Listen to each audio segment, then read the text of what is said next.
Why you can't talk to the dead. My aunt was a con artist, and she learned from the best.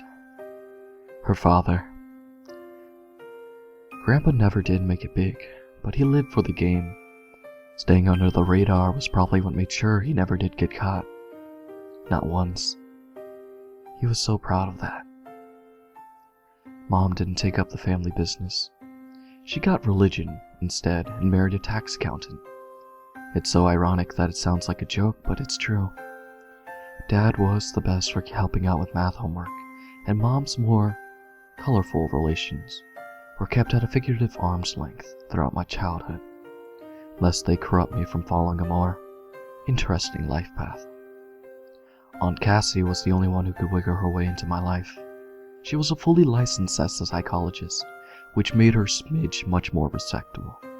But Aunt Cassie used her ability to read a person in a whole different way, one probably not intended by the university who issued her degree. Aunt Cassie was a bona fide psychic. She had a shop and everything: crystals, herbs, candles. Anything you need to fill the mystic void in your life could be bought for a healthy markup at our little store. There was even a little private room in the back that was used for reading and senses. Because both my folks worked and I would often get dropped off at the store, where I would help out Aunt Cassie with these little shows. Anything was from messing around with light bulbs and knocking on the walls and playing with the thermostat. That was my idea, and it was an effective one. Customers came to get chills down their spine, so why not provide?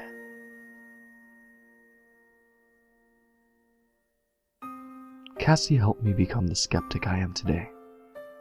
Showed me all the behind the scenes and sleight of hand stuff.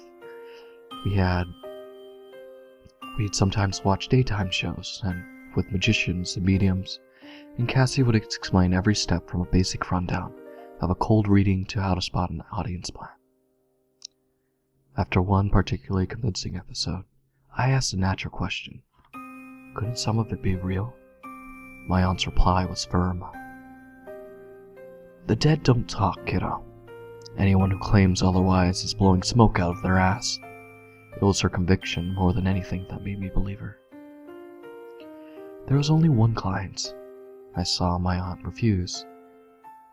He was old, bald and stooped, and took off his hat when he came inside, and twisted it in his hands as he talked. Cassie tensed up immediately when he saw him. The man I claimed to work in a prison system, death row. He'd been responsible for carrying out the final punishments of the worst convicted criminals on the planet. In his old age, this tormented him, ate his soul. He wanted Cassie to contact the souls of the ones that he's killed so that he could apologize and beg forgiveness before he joined them.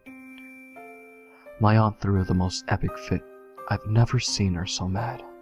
She hollered, she threw things, shouting at him to get out. Out! Out! Shut up! Get out! I hid under the counter, with my hands over my ears until he left. Later I thought her reaction was one out of fear, because of the man's job.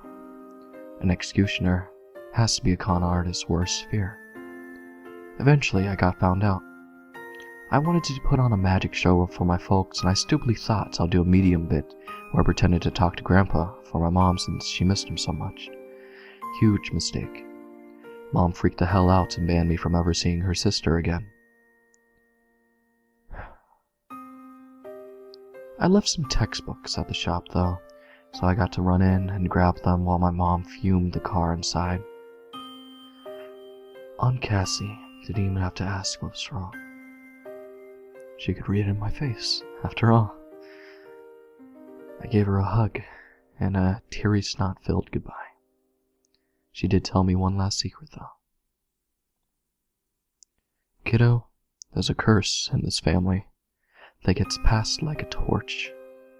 I hope to whatever gods might be out there that I don't pass it on to you when I go. We didn't get to talk again for more than 9 years. That's when Facebook entered the public sphere and no parental ban could keep me from trying to reconnect. It was awkward. She had to go through a tough go on her life. Diagnosed with a schizoid disorder that took her business away from her. To pay bills, she went legitimate, and with her business went all her zest and playful passion for life.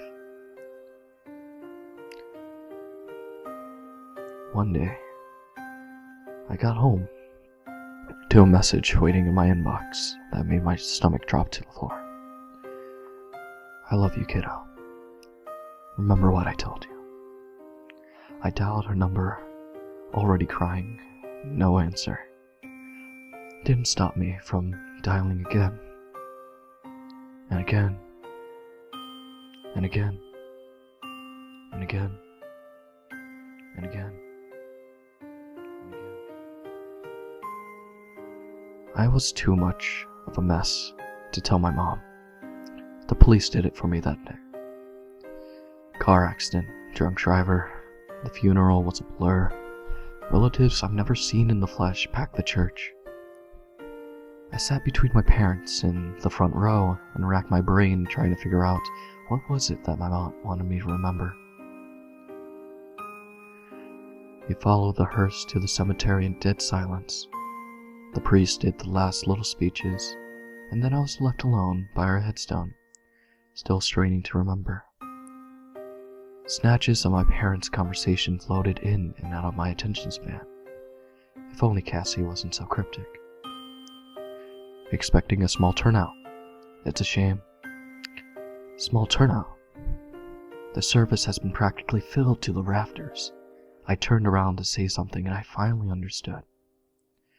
Behind my parents, there was a whole host of people, all standing and staring dead ahead. My parents weren't paying the slightest attention. The priest muttered something soothing, condolences, and excused himself, walking right through the thick of the crowd without disturbing a single soul. At the head of the group, just like the day I seen her last, was Cassie. All the rest in peace sentiment in the world wouldn't have done her any good. Her mouth was wide, wide, wide open. Just like that, I know what the family curse is, and I know why the dead don't talk. They're too busy screaming.